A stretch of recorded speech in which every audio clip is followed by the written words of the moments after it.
I'm David Liberty, your host, and thanks for sitting in here. We have a special guest tonight who is a photographer, if you haven't guessed from our set, Joe Cantrell. Howdy. Joe, welcome home. Thank you. Thanks Joe very much. is a veteran, and we may discuss that tonight, but we're going to discuss his photography and his different techniques, and even a lithograph or two that he brought from his work up at Crow Shadow near Pendleton, Oregon, on my reservation, which we always like to plug Crow Shadow when we're on TV, Joe, because Jim Lavador created a great art production studio up there in Pendleton, and he brings lots of artists in, and we'll talk about that later. Okay. But first of all, you guys know that I like to read, and I read a lot, and I do book reviews almost every show. The quick one we're going to do today is this invasive species book that I picked up just the other day and didn't know how valuable it was till I looked through it and saw all the different plants and animals that have invaded the area that we've got to watch out for. And everybody should get a copy of this book. On the lookout for aquatic invaders.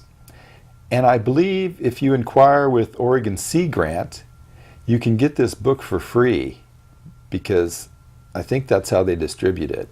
So make a request to Oregon Sea Grant, and it has different, like crawdads, rusty crawfish. You've seen these around. They're an invasive. These plants, the hydrillas, these are all over the place. I've been seeing these when I go in the streams, and I didn't really know that they're invasive, and now I know. And there's information on here to who to call to report finding these invasive species.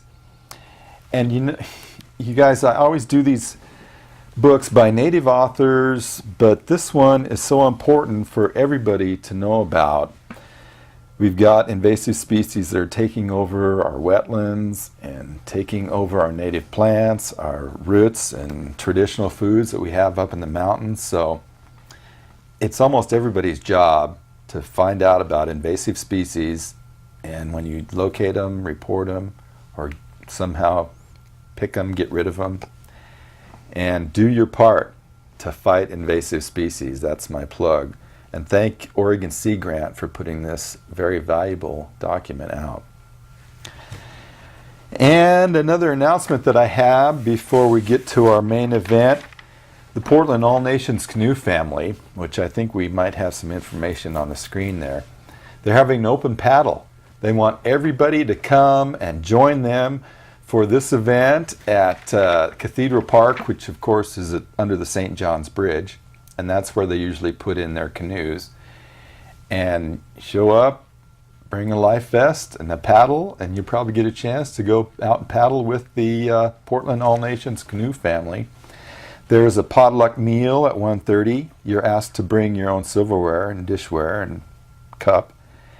And this will be June 4th. So yeah, we have that down on the screen. There's activities for children. There'll be crafts and games, Native American games. So hopefully June 4th you've got some time to go up to Cathedral Park and join the Portland All Nations Canoe Family. Now they are doing a lot of things coming up, so we will have guests from the Canoe Family for our June Native Nations program. So come back next month.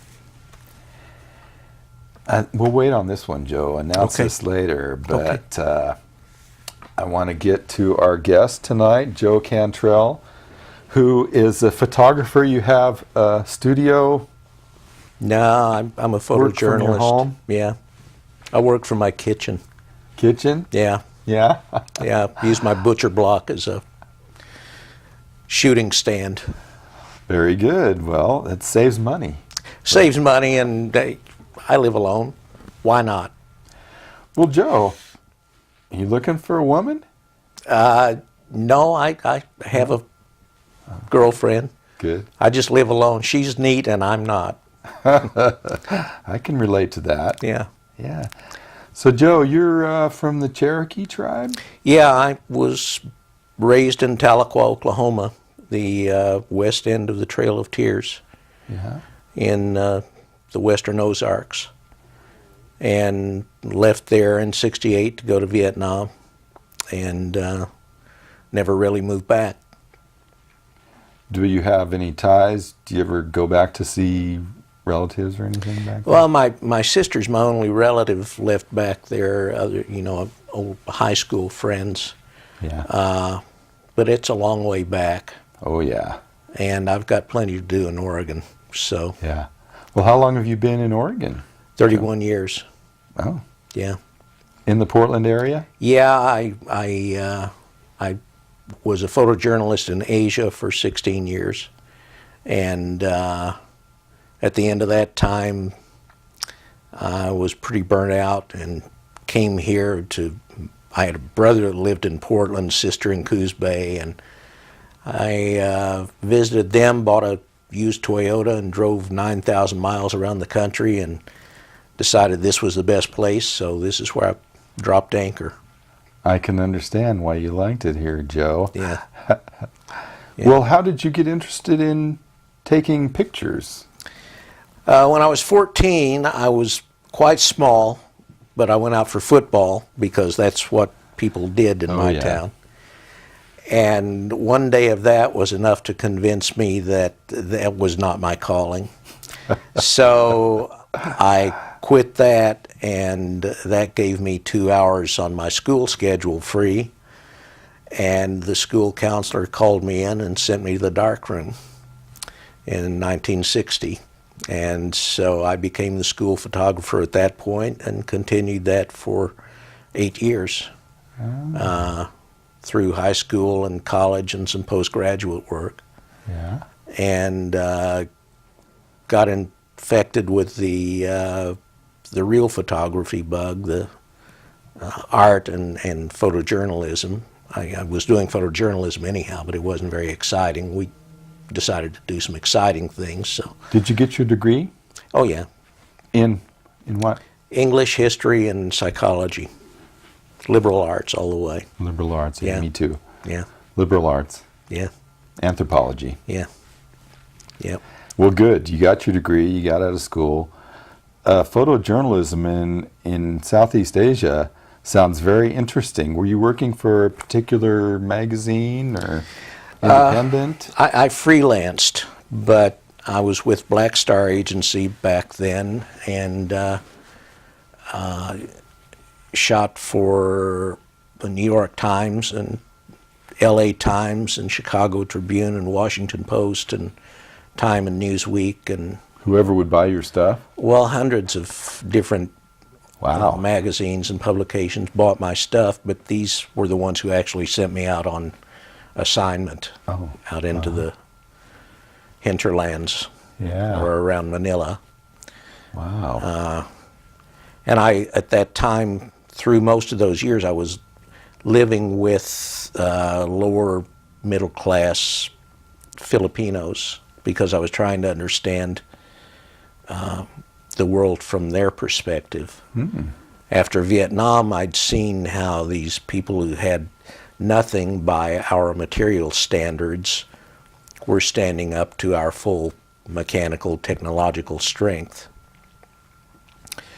And I thought, why, how are they doing that? What are we missing? Because my American friends had so much stuff that they didn't know what to do with it, yet they were so unhappy, and the peasants, and I do not mean that disparagingly, but the peasants around us seemed so much happier and so much more connected one to the other that I lived for years in a place with, I mean, this is in Manila, and it was hot and humid, and it was years before I had a fan even, much less an air conditioner.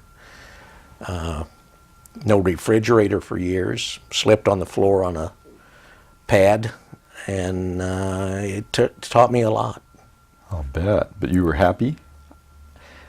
Well, I was happy and not happy. I mean, there were I can't say it was all entirely happy, but I knew I was picking up something worth what I was going through, the discomfort that I felt as an American, as one accustomed to the creature comforts of this country.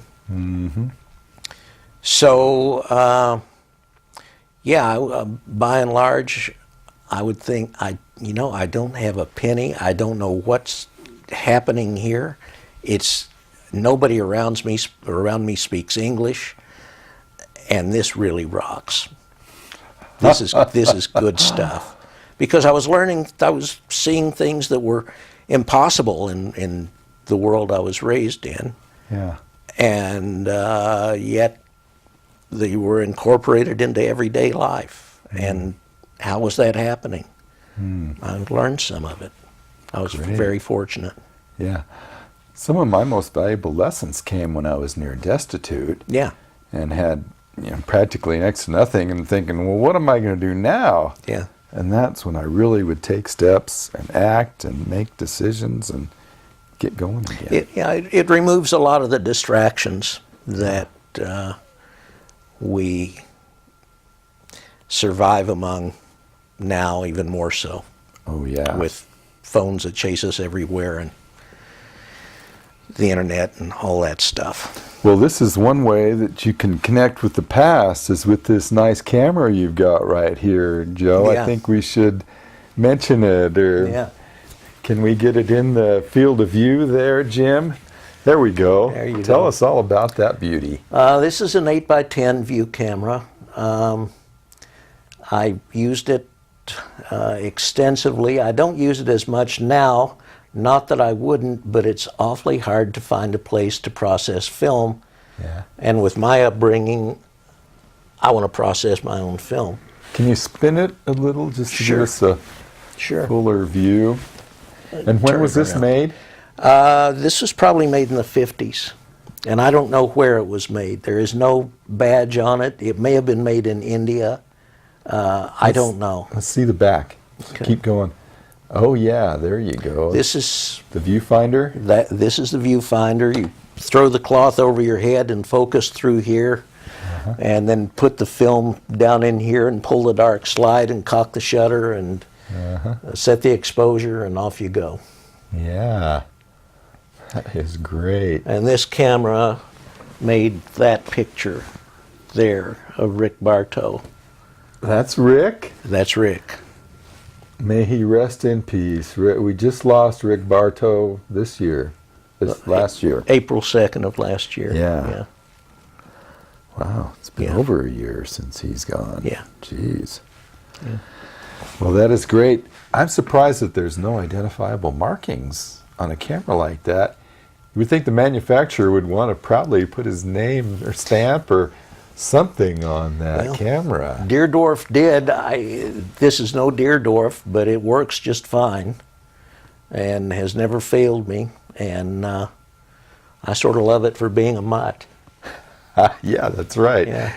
You don't know its name, but it works. Yeah. Yeah, and it's mine. And now, were these other photos back here taken with that camera? The ones of Tony Talbert were are we getting it in the shot? These were kind of in the way. These are Tony Talbert, Cherokee friend of mine who he was a sweet guy, really great guy. He saw at powwows. He got married at a powwow here in Portland about 1992, I think. But he had a bone disease that was progressive, and he had lost one leg in the silhouette photograph I have of him there. Yeah. And the other one where he's lying in the hospital bed with the cedar spray over him. Yeah. They had just amputated his other leg. Whoa. And diabetes? No, it was some sort of a slow-moving bone infection that I haven't heard from Tony in years. I don't know how he is. Oh, good. He's still with us. I don't know. Oh. I don't know. he's still with us here for sure. Well, let's hope that he Yeah. is. Yeah. Yeah. Very good. Yeah, shooting with this old camera makes it's different from shooting with that one there. Oh, of course. I mean, that's a lovely camera, but Now watch your step here. yeah, Let me get that out of your way. yeah. Yeah, we go from ancient to modern with this Sony, what is that, RX-10. Yeah, RX-10 Mark III. Incredible camera. If I'd had that when I was an active photojournalist, oh, Katie bar the door, it would have. It is a very capable piece. Now, I noticed on your website that you love the macro lens. Yeah, I do. I do. And I love the macro lens too. It's fun Yeah. to get right down in close and see Yeah. something that close Yeah. and magnified large. Funny you should mention, because I have here a thunder egg that I found in a flea market in I think a 25-cent basket, because it's a nondescript thunder egg. It's not as fancy as some, but I saw this little red splotch down here on the bottom and thought, well, I'll shoot that and see what happens. So I did a stacked focus Yeah, we'll bring that image one up. of it, which I'll bring out now. And this is what's in that tiny, it's about 1/8 of an inch. Yeah, here it is. Remember? Yeah, Right there. yeah, you are here. Now it comes out to that. Yeah. And you say you used a special stacking technique to Yeah, do this I photo? used focus stacking with it, but there's no manipulation of the image as such. This is actually what is in that little thunder egg. the real in that- color. Yeah. Yeah. Yeah, because this part of it here was very sexually suggestive. Yes, it is. And at first I wasn't quite sure what it was Yeah. until you pointed out, it's right here. Yeah. Yeah. That is great. And I like to show this with one of those Carl Sagan charts of the cosmos with the arrow pointing to some area of the Milky Way, and it says, you are here. And see, well, yeah, it's just a matter of perspective, and human perspective has failed us in so many ways. Yeah. Because it's so limited that we are seeing the world and the universe in such a constricted way we're unable even to try to appreciate reality and infinity, and which goes both directions, all directions. Yeah, and that's what the macro lens can take you into, that other infinity that you don't see. I spend hours and hours and hours doing that. Get into Berber agates that come out of Morocco, and well, my friends have seen a lot of them. I'll be putting some of those out in public. And the this year. flowers, you were doing flowers Yeah, recent. I saw that Yeah. on your gallery on your website. yeah, yeah. And those are gorgeous. Yeah, I can go into, for instance, iris are blooming now, and I can go into an iris and shoot so that everything is in focus all the way in, and it becomes a tunnel, and I can actually have the cell structure in focus on each side of the image. Wow. It's entrancing, and it's Yeah. all this is right here in front of us. If And we it's just beautiful. Yeah, yeah. Well, and I'm sorry, we don't have any other examples of your macro lens, do we? Well, sort of. That Indian there. Oh, yeah. Let's see. Can we see that on the... Back. Let me bring it up. It's kind of dark right where Yeah. that is right there. Let's Well, see. it's a dark image too. It's supposed to be a dark image. Maybe if we bring it up here, we can get a little better Yeah. view. Yeah, tell us all about this. This is part of a series dedicated to a commentary, an artistic commentary on how the stereotypes of American Indians, Native Americans, or indigenous, whatever we are, is largely based on what people have seen on various screens. If you know, if it's like, as Cherokees, we wore blue jay feathers or a cardinal feather or most likely a turban, and didn't wear these big Plains Indian headdresses. So my own tribal elders, in order to look, like real whatever they are, they're Cherokees, but they wear Plains Indian style headdresses. And to make a comment on that, and also on the fact that so many people's sense of history is based on what they've seen in movies. This was back in the 90s, and I didn't have computer manipulation yet. I didn't even have a computer yet. But I had a friend who had one, and he would let me shoot a photograph of an Indian, or this was of a painting of an Indian, and put it on his computer screen, very tiny, and then I would shoot a micro photograph of that to get the rasterization from the scan lines in the on the monitor, and then take it to Udevelop, a processing lab that used to be up on Barber Boulevard here in Portland, and make an actual photographic print. So it's pixelated and digitized, but it's an actual photographic print. Yeah, that's pretty good pre-computer to think of that and to pull it off.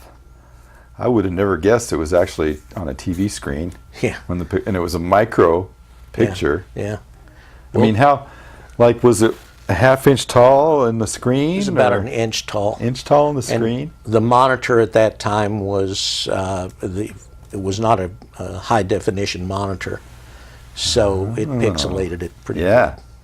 It sure did. Yeah. Well, good. That's good. You're using so much of your creative talent. This one here is the same method, and you can see the scan lines even better in it. Uh-oh. Gotta be careful here. We should have put some gum down to hold these. Yeah. So this was a similar technique? Yeah. Yeah, you can see the scan lines in this one.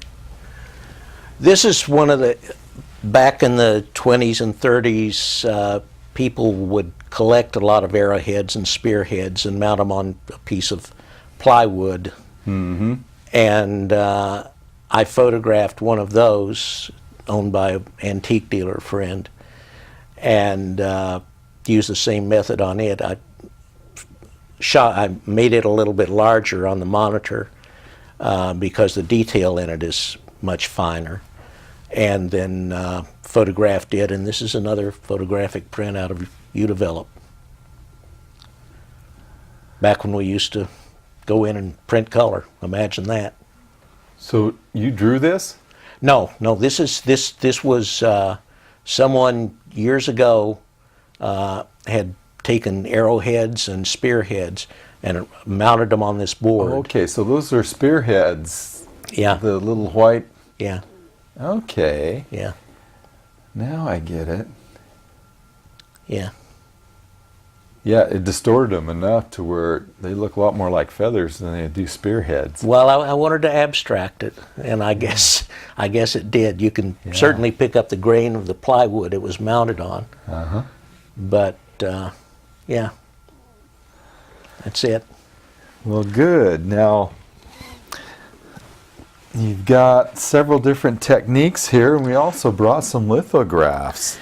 Yeah. Which you did some prints. Yeah, had the great honor in November of working at Crow's Shadow Institute up in outside Pendleton on the Umatilla Reservation, your reservation. Yep, it's the old mission, the Catholic mission. Yeah. Was converted by James Lavador, and people always told me that that place was haunted. I suspect it is. I'm not denying it. As artist in residence there, you stay in a room that's not very big and has no window, and as luck had it, I arrived there on election night, which was pretty spooky anyhow. Oh yeah, that was a scary night. And then the next day I had to get up and, do the best art of my life, or I hoped it would be good anyhow. But Crow's Shadow has amazing people. Yeah, they do. Working there. Carl Davis and Nika Blazer and Frank and Marie Jansen are just amazing people. And Frank is a Tamarind master printer, so I took my computer and my printer up there and figured out on the spot how to make separation negatives of some of my images. This is one from southern Utah. There we are. Southern Utah, some pictographs that I photographed on the cliffs there that had faded almost to invisibility. But I photographed them and used a JavaScript application called dstretch to make them visible, and then and that does some remarkable things. Like in this one, there's a mud flow here where the rock has dissolved up above on the cliff and flowed down over some of the images. And this actually, in a different dstretch application, in here, it made things visible that are completely buried to the eye. But then I made separation negatives, and Frank... That's E.T. in there. Hey, that's what people say. Somebody saw E.T. before he ever was in the movies. That's right, 6,000 years ago with dinosaurs. But Frank made these prints and mounted them like this, and I'm very excited with them. Yeah. Another thing... I know this white background makes it kind of hard for the camera to draw in, so if we can get it closer up. Now, this is another essay on perceived reality. I'm photographing thin slabs of agate, maybe 3/16 of an inch thick, and I photograph one side and then turn it over and photograph the other side. So you see that they are the same thing. They're obviously similar and related, but they're different. And on this one, just to be more tricky, in here you see I changed the scale. Yeah, this is bigger. Yeah, this one's more blown up. That's the same. You can tell that breast-looking image is the same breast-looking image over here. Yeah, exactly. And so we did several of these, and I've done many more of them that we didn't do lithographs of. And then this one is mushroom jasper that looks like looks very like a fossil. I thought it was a fossil because these plates in here look just like the plates of a dinosaur era turtle or something like that, but they aren't. It's jasper, and this is another example of shooting one side and then directly opposite the other side. This is actually in the same scale, and you see the red spot here repeated over there, and that's just, this is reality. That's the true color. No. No, Oh. Okay. these are lithographs. Maybe So they were moved a little bit Yeah. off color. yeah, they're similar but not the same. Yeah. Well, let's So- go through these then too, Okay. because he used some similar methods in these. Yeah, right? these are there we go, de-stretched images of some more of the pictographs and petroglyphs in southern Utah. And this de-stretch is derived from a program that was written back in the 80s to make camouflaged installations, military installations, visible from spy satellites. Oh. So It sharpens the contrasts. it applies, it removes the color gamut that is inherent in an image, which is related to what we see, and gives you the option of applying several other color gamuts, up to 16, I think, and then modifying each one of those. And you can tweak one of those. You can work on one for a year if you wanted to spend the time on it. But Well, boy, and the little scratch marks even, you can see an RE Yeah. that somebody scratched Yeah. in there shows Yeah. up just clear as day. yeah, well, look at this one. Let me pull this one out here. Okay, sure. This is one of some very ancient images that have been overwritten by obvious graffiti.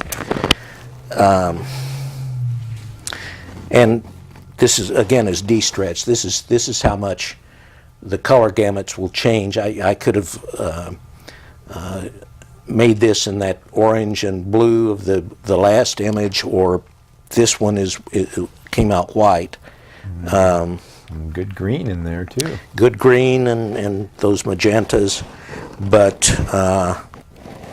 yeah, this picture I think tells a story of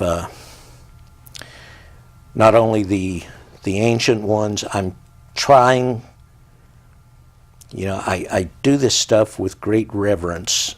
I am not trying to take anything from them. I am trying to amplify their message and make them more visible for people today.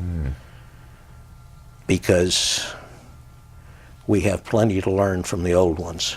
Oh, yeah. Yeah, that one, you can see someone named Cullen put his name on it. And somebody named Jesus put their name on Yeah, it somebody too. named Jesus put their name on there. Yeah. Which one next So, here? let's do that one.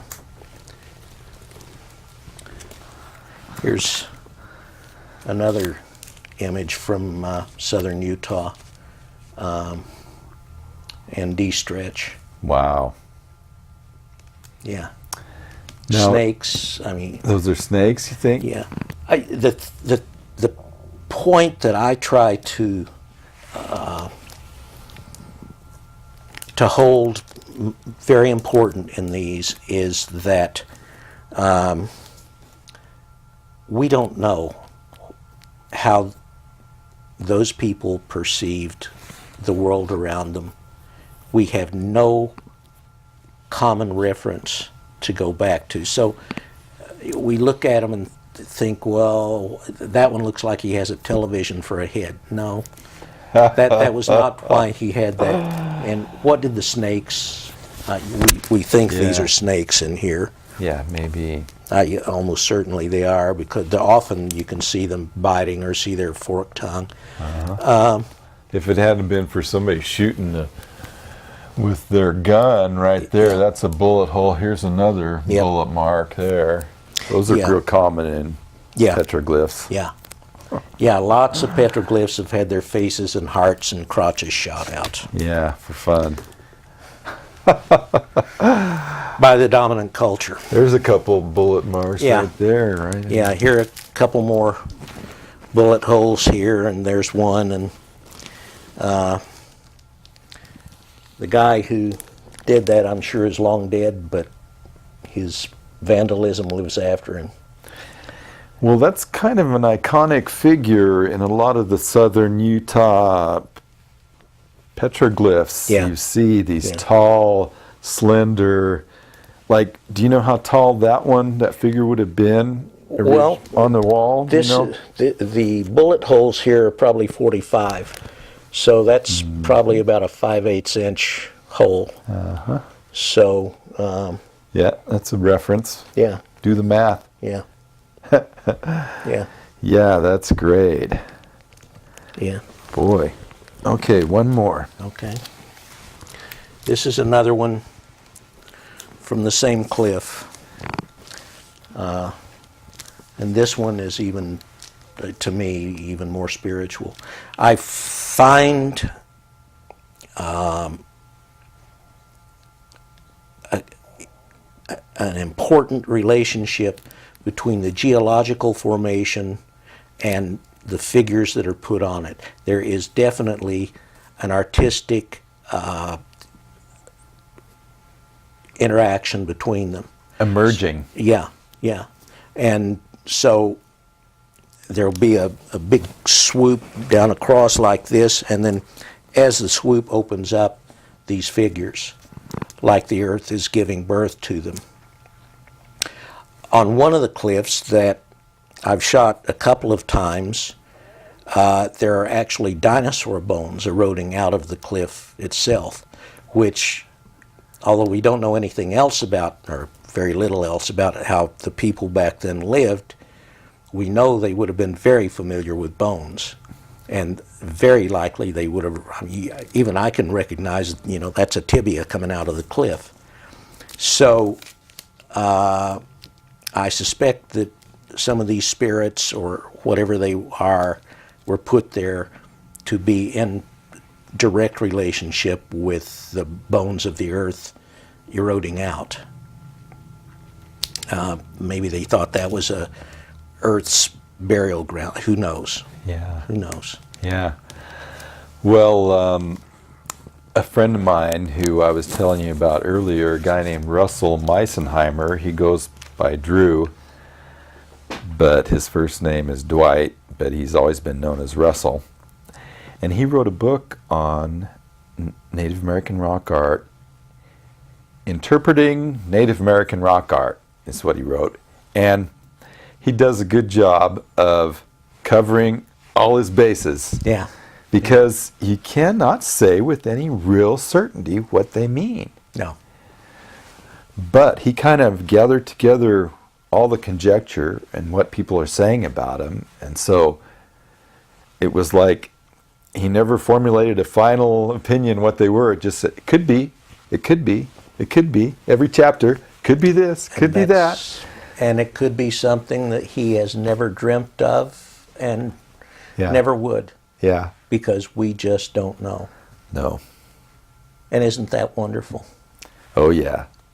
Isn't that just the coolest thing? Now, I have to mention something that's really relevant to what we're talking about, Joe, is a couple weekends ago, I got the chance to go up to Columbia Hills State Park on the Washington side of the Columbia. It used to be called Horse Thief Lake. Yeah. Well, they still call it Horse Thief Lake, but it's Columbia Hills Park now. Yeah, yeah. And just recently, you people should know, all the petroglyphs, not all of them, many of the petroglyphs that were salvaged behind the Dalles Dam were held underneath the fish ladder at the Dalles Dam for 50 years. And somebody finally decided, hey, let's take those petroglyphs and put them on display somewhere. Great idea. Yeah. They initiated this project to get these beautiful, some of the best representations of Columbia River petroglyphs, and set them up at a good display behind a fence near the trail, the head of the trail to She Who Watcheth, Sagiglalau. So if you go there to that park and you want to go see her, you need to get an escort or else be a tribal member. They had a 30-year memorial river walk to honor David So Happy. Yeah. 30 years ago, he went through the arrest and imprisonment, incarceration, and the victory in court, which gave me my right that I enjoy now to fish for half of the fish that come across Bonneville Dam. So it was really nice to honor the man and recognize his contributions and see the petroglyphs. I'd seen pictures of these all my life. Yeah. And they're the first time in my life, there they were in front where you could look at them and take pictures if you wanted. So I recommend, if you want to see some good petroglyphs, get up to Horse Thief Lake. And you can see these anytime. To see Sagi Glalau, arrange with the ranger for when you can get escorted to it. Yeah, I think if the schedule is the same this year as last, there are tours on the mornings of Fridays and Saturdays from about 11 to 1, something like that. Okay. And you do have to be escorted back there because, as we have seen, vandals have damaged many sacred sites. Yeah. When I went in there, I realized there was one site where there was some petroglyphs, and suddenly the rock was gone, and there was kind of this man-made little cavern just went in a little bit from the surface. Yeah. Clearly, they had hammered, chiseled, and took whatever petroglyphs had been there at one time. Yeah. They're in somebody's personal collection. Yeah, yeah. However, I have a happy note about that site, that actual site. I've been working with the rangers up there, who are very careful about who they let in, and they're very my hat's off to them, Andy Callanan and his people. Oh, yeah. And my dear friend Lillian Pitt has done a lot of work representing those pieces of those pictographs in particular in her art. Oh, yeah. And I've gone in there now in the first alcove as you move up the trail towards She Who Watches. There are two figures that look like two people holding hands over what may be water. Might be an earthquake. Who knows? But using D-stretch, I found there's a third figure to the left of those two, and practically every face, that basalt is all fractured up, it's broken up into small panels, but practically every panel has invisible pictographs on it that I'm able to pick out with D-stretch. I'm sorry I don't have an image of that with me. Yeah. There are a few more of the figures that may be human. They may be fish. They may be human fish. Who knows? They may be illustrations of the relationship between humans and fish.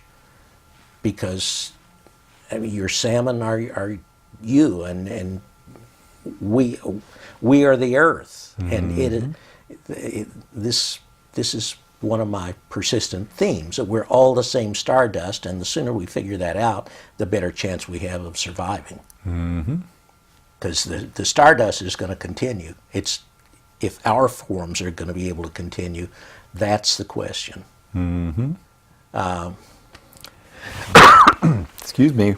So that's another theme of these things, that they're persisting through the ages, through the centuries and millennia, and they carry this spiritual message. They predate, many of them predate much of the Bible, the Quran, the teachings of Buddha, and they are a message. And what they are to each person is open to that person's interpretation. So, yeah, each of us have the ability to interpret, and what is spirit or how that influences us. Yeah. Because I believe everybody has a spiritual path, and everybody needs to get on it if they're not already. Oh, they're on it. But, what they do yeah, with it they may is- not know that Yeah. they are. Yeah. But it can be any path. And so the one I'm taking, nobody else is on this Yeah. path. And I'm free to take that path. So I'm on it. Yeah. Yeah. Yeah, we're all on this ride together. I mean, I go back to the tiny little bit of the rock here, that little, oh, what is that? Maybe a 1/16 of an inch. And then when you look closer, it's this.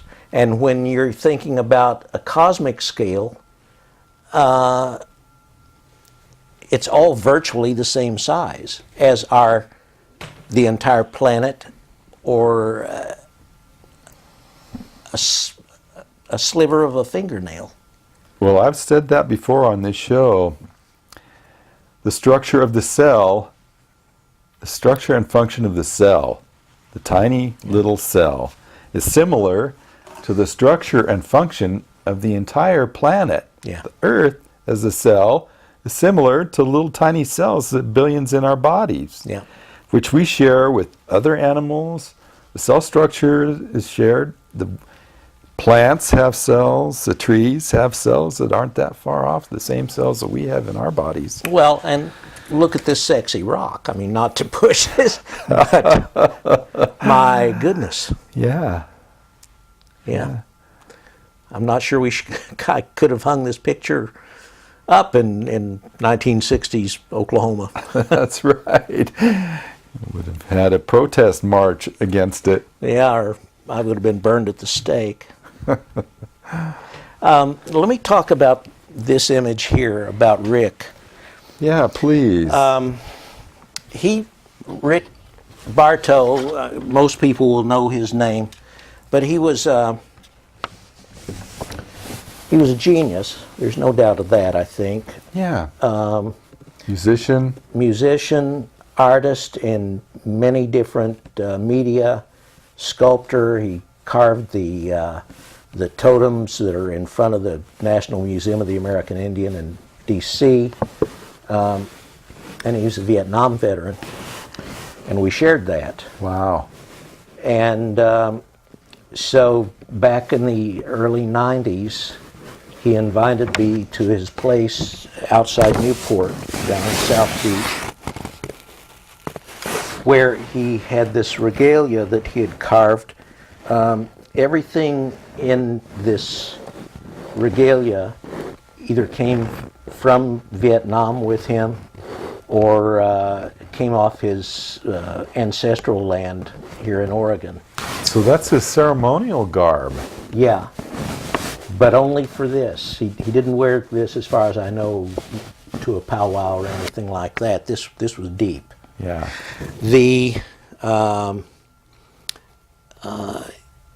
There are like bells hanging here, jingles, like a jingle dress. Off this, those are made of M16 cartridges he picked up in Vietnam after a fight. This was the monkey wood salad bowl every Vietnam veteran had to bring back from the Philippines. He carved it into a mask. All right. And those shin guards there, with the skull on the top. Yeah. And they were supposed to be rib cage bones. Yeah. Or, Yeah. Yeah. That is that Vietnamese? I don't know. I think maybe those came from his ancestral land. Yeah. I don't know about that. Yeah. But he's standing between two different ways that his people move to the next world.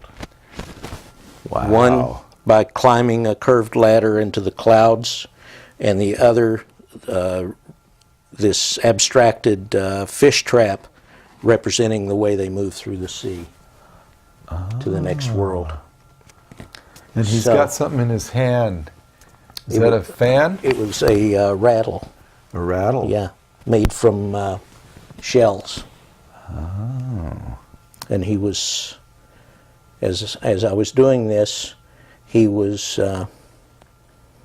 rattling, and I'll share something quite personal about him. We went to see him and drum and sing for him. Lynn Birmingham, a Cherokee, and Lillian Pitt and I went to see him a few days before he died. And he was so weak he couldn't sit up anymore most of the time. But as Lynn sang and drummed for him, his foot was moving under the blanket in that same rhythm that he had been using that day. And I've got goosebumps. Yeah. And was this a leather apron or skirt or breechcloth? It was, I think, made from an old undershirt. Rick had a great sense of humor. Oh yeah, he did. And this long dentalium that hangs down here, those are really valuable. Yeah. Those long dentalium shells. Yeah. Well, I'm sure glad you have that for posterity. That captures Rick very well. I'll tell you, this print was so important to me. I was teaching at Oregon School of Arts and Crafts back when it was school, not college. And we had no way to enlarge an 8x10 negative up there, but there was an 8x10 enlarger at UDevelop. So I worked out a correlation between the exposure on the enlargers at OSAC and the ones at UDevelop, and went to UDevelop and made the exposure onto the sheet of fiber paper, which is the finest paper. I didn't want to use the plastic stuff for this. Yeah. And then I put it in a paper safe and took it out to OSAC and developed it. So this was printed on two sides of town. And is it the only printing? There is one more. I did two of these. That's it. Yeah. Wow. Well, I love the imagery of I was going to ask about, what is that he's sitting next to over there? Yeah. The latter was kind of more self-explanatory, but that is a net and how they escaped through the sea. And I photographed Rick working a few years ago in his studio between two things again. And there's a lot of symbolism there. I'll share that with you later on. Yeah. Well, thanks a lot, Joe. That is really a great image. Thank Boy. Really 8x10, man, there's... Yeah. I love it. A lot in there. Yeah. Yeah. Well, let's see. We haven't covered this black and white back here behind me. Let me grab that and bring it forward. We're running out of time, so we just want to make sure we cover all of our bases. You want to hold that? Go for it. Back in the 90s, I became single dad of my almost 3-year-old daughter, and took her to a lot of powwows because I wanted her to internalize the heartbeat drum. And also, they were just good for me. And this was Little John. He was Klamath, I believe. He was from Klamath Falls, anyhow, down south there somewhere. He was a great dancer. And so I set up the camera on the tripod and invited him out and shot him in front of this trader. Mountain Man. Mountain Man, yeah. And then printed it on silver paper and selenium toned it for the warm tone. Is this just some sort of rock wall in the background there? Yeah, this is down at Chemeketa Community College. Oh, Chemeketa. Yeah, there was a powwow in the gym there. Yeah, I really like that dance stick he's got with him there. That is nice. Yeah, he was such a great dancer. Little John. Well, thanks for capturing him, Joe. Good job. Thank you. He looks great. When was this? This was about 1994. Okay, so he's probably got a wife and family, and Yeah, he was 20 when I made this, so Yeah, very good. Yeah. Well, good. And what about what's coming up for you in the future, Joe? You doing any shows or anything? Well, I do art in direct relationship to my experience as a veteran too. And Of course. I am a disabled veteran, PTSD. Why did I spend 16 years in self-exile? Yeah. So on June 23rd at the Art Museum in downtown Portland, there will be an exhibit for a couple of hours of returning veterans art. Oh, okay. And I'll have 5 heavy pieces there. One of them will be the Rick Bartow piece. Good. But you can see that, and at the same time you can go inside and see the Cherokee women's exhibit. Yeah, at the Portland Art Museum, that's running right now. Brenda Mallory and Luzine Hill have Connecting Lines is the title, and it's even got in the Cherokee lettering here, it's got the same wording, I presume. Yep. And that will be running through October 29th. And they are both Cherokees, you said? Yeah. Very good. So that will be at the Portland Art Museum till October. Let me say one thing about American heroes, because this represents someone, a genius. This represents the invention of the only man in the history of the world, as far as I know and as far as the Smithsonian knows when I talk to them, who invented a written language for his people single-handedly over the matter of a couple of years. And that's Sequoia. The Sequoia syllabary. And completely illiterate people could learn this and be literate in a matter of a few days. You never see Sequoia wearing an eagle feather headdress. No, you don't. No, you don't. So that's good. June 23rd. Yeah. For Returning Vets exhibit. Yeah. Great. Yeah. And now you have a web presence. If somebody wants to find your website, they can just Joe Cantrell. Yeah, Joe Cantrell Photography. Yeah. I don't have a formal website. I'm on SmugMug and have a lot of stuff on Facebook. Yeah. And so it's all out there to share. I mean, as far as I'm concerned, if you have something, it's no good if you don't share it. Yeah. I don't understand hoarding stuff and keeping it to yourself. Well, thank you, Joe. Again, Thank you, sir. Thanks for coming Thank you, and sharing your talents with us. And thank you, Jim and Karma back there behind the window, who are making sure that we come out to you in the greater world out there in Portland community. So we'll be back next month with some guests from the Portland Canoe family, and that it will be the 3rd Thursday in June.